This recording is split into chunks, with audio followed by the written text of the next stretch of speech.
Morning class. Today we'll read 8th class History's chapter number 2, Trade to Territory. In this chapter we'll read about the East India Company, how they come to India, how they start their trading, and how the trade led to battles and all. So हम आज 4 topics conduct करेंगे. The first one is East India comes east, and second one is East India Company begins trade in Bengal. The third one is how did trade led to battle, and the fourth one is the Battle of जो हमारा first topic है East India Company comes to east, means कि जो east India company है वो east में आई. East में यहाँ पर मतलब था इंडिया से, बिकॉज ब्रिटेन के ईस्ट में ही इंडिया आता है, दैट्स वाई इसको ईस्ट बोला गया है.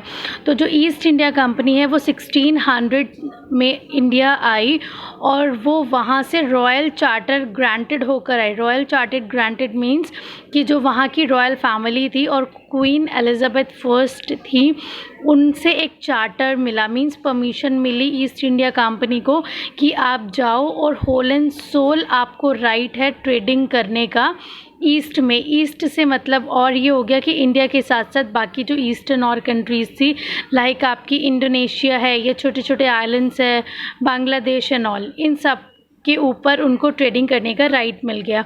बिकॉज़ ब्रिटेन में और भी बहुत सारी कंपनीज़ थी, तो उन लोगों को राइट ना दे के उन्होंने सिर्फ ईस्ट इंडिया कंपनी को दिया, ताकि जितना भी मैक्सिमम टू मैक्सिमम प्रॉफिट है वो खाली एक ही कंपनी को जाए, ना कि 10 अलग अलग कंपनीज़ को जाए.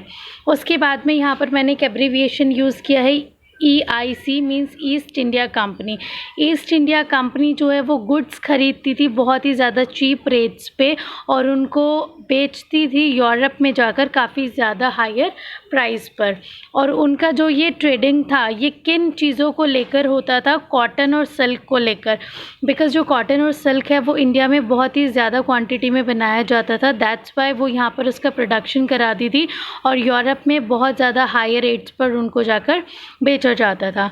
सिर्फ सिल्क और कॉटन ही उनके चीज़ें नहीं थी जो वो चाहते थे, उसके अलावा वो बहुत सारे स्पाइसेस लेके जाते थे और इन स्पाइसेस में सबसे ज़्यादा इम्पॉर्टेंट थे पेपर मींस काली मिर्च, क्लोव्स लौंग, कार्डेमम इलायची, सिनेमम मींस दालचीनी, जिनकी सबसे ज़्यादा ग्रेट डिमांड थी यूरोप मार्केट में. फिर हमारा नेक्स्ट टॉपिक है East India Company begins trade in Bengal. अब जो ईस्ट इंडिया कंपनी है उसने बंगाल में ट्रेड करना स्टार्ट कर दिया. बंगाल में ट्रेड से मतलब है कि अभी तक ये जो कंपनी थी ये खाली इंडिया आती थी, गुड्स लेती थी, परचेज़ करती थी और चली जाती थी वापस से. लेकिन अब इन्होंने क्या किया कि अपनी एक फैक्ट्री बनाई हुगली रिवर के साइड पे, और वो फैक्ट्री कब बनी 1651 में. तो फर्स्ट इंग्लिश फैक्ट्री का इस्टेब्लिशमेंट हुआ है हुगली नदी के किनारे पर.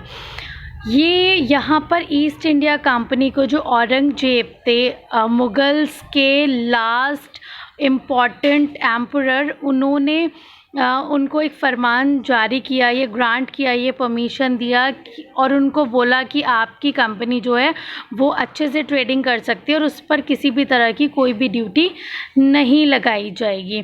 लेकिन जो ईस्ट इंडिया कंपनी थी वो और ज़्यादा कंसेशन चाहती थी अपनी ट्रेडिंग करने में, और वो मैनिपुलेट करते थे और बोलते थे कि भाई जितनी भी हमें प्रिविलेजेस अभी तक मिली हैं आप उनको और ज़्यादा बढ़ा दो. तो इसी तरीके से जो बंगाल है उसमें ईस्ट इंडिया कंपनी का जो ट्रेडिंग है वो चालू हो चुकी थी.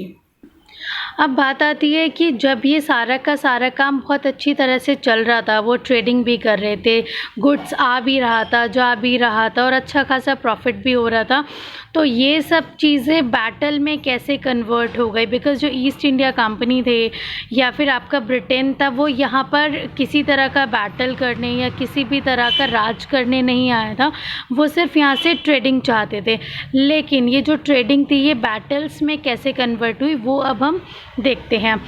जब औरंगजेब की डेथ हो जाती है तो उसके बाद में जो बंगाल के नवाब थे उन्होंने ये सोचा कि अब जो औरंगजेब है, अब हम उसका जो पावर्स थी और जो उसकी ऑटोनमीज़ थी अब हम उनको असर्ट करेंगे, मींस कि अब हम अपने अधीन कर लेंगे. तो औरंगजेब के बाद में बंगाल्स के नवाब ने उसकी सारी पावर्स, ऑटोनॉमी, सब कुछ अपने अंडर में ले लिया। अब जब अंडर में ले लिया तो जो नवाब्स के नए नए रूल्स थे वो उन्होंने उन पर लगाने स्टार्ट कर दिए, और नवाब्स ने बोला कि जो भी बंगाल की तरफ से कंपनीज़ को कंसेशन या परमिशंस मिले थे उन सबको उन्होंने रिफ्यूज़ कर दिया, हटा दिया, कि मींस अब ईस्ट इंडिया कंपनी को कोई भी किसी भी तरह का परमिशन या कंसेशन या ड्यूटी फ्री चीज़ें नहीं मिलेंगी, and they have to bear the duties and all.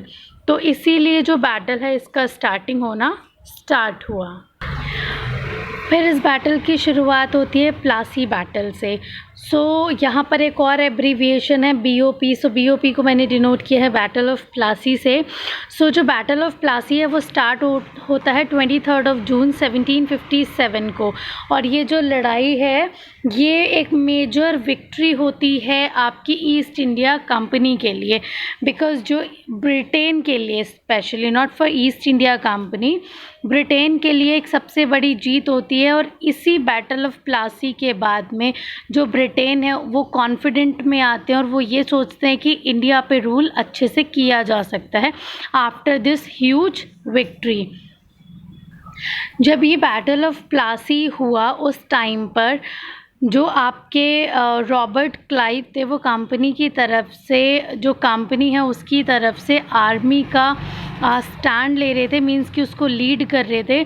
और जो सिराजुद्दौला थे वो बंगाल नवाब थे उस टाइम पर, लेकिन जो सिराजुद्दौला थे उनके एक मीर जाफ़र नाम से कमांडर थे, मीर जाफ़र ने सिराजुद्दौला को डच किया और उनकी तरफ से वो लड़ाई में नहीं लड़े, और ये सबसे बड़ा मेन रीज़न हुआ प्लासी का बैटल हारने का।